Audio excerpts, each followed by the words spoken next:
ఇవాళ ఢిల్లీకి సీఎం రేవంత్ రెడ్డి లోక్సభ అభ్యర్థులను ఎంపిక చేసే అవకాశం.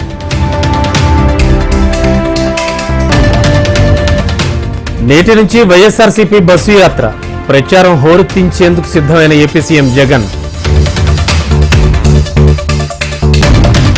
నేటి నుంచి ప్రజాగళం సభలకు చంద్రబాబు శ్రీకారం. రోజుకు 3 అసెంబ్లీ నియోజకవర్గాల్లో పర్యటన.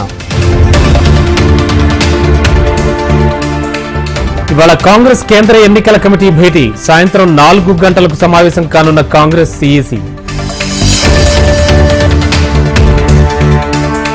పాంచ్ న్యాయ్ పేరుతో ఎన్నికలకు సిద్ధమైన కాంగ్రెస్. తెలంగాణ, కర్ణాటక రాష్ట్రాల గ్యారంటీలతోనే మేనిఫెస్టో. ఎన్నికల్లో దౌర్జన్యానికి వైసీపీ సిద్ధం. దొంగ ఓట్లతో వైనాట్ 175 అంటున్నారన్న పురంధేశ్వరి.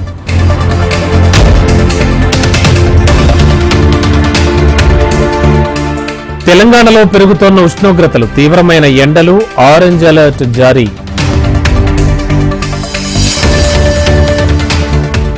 నేడు ఢిల్లీ హైకోర్టులో కేజ్రీవాల్ పిటిషన్పై విచారణ.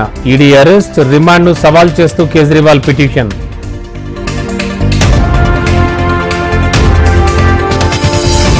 వాషింగ్ మెషీన్లో భారీ నగదు గుర్తించిన ఈడీ.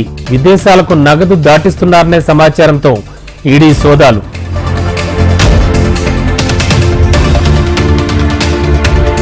బెల్జియం ప్రధానికి మోడీ ఫోన్. రష్యా ఉక్రెయిన్ యుద్ధంపై చర్చ.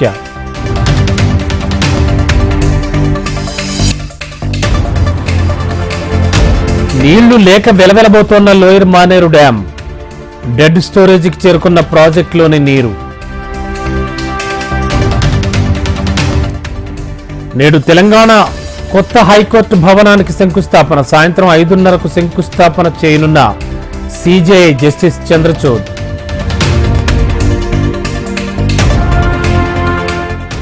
నేడు నాంపల్లి కోర్టులో ఫోన్ ట్యాపింగ్ కేసు విచారణ. కౌంటర్ దాఖలు చేయనున్న నిందితుల తరపు లాయర్లు.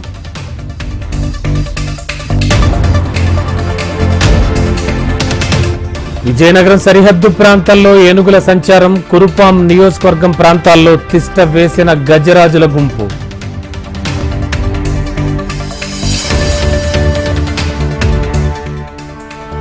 కర్నూలు జైల్లో బైక్ దొంగల అరెస్ట్. 16 వాహనాలు స్వాధీనం చేసుకున్న పోలీసులు.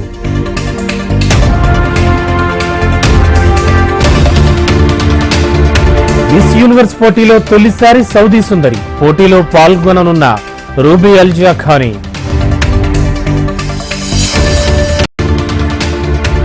తిరుమలలో కొనసాగుతోన్న భక్తుల రద్దీ. సాధారణ దర్శనానికి 8 గంటల సమయం.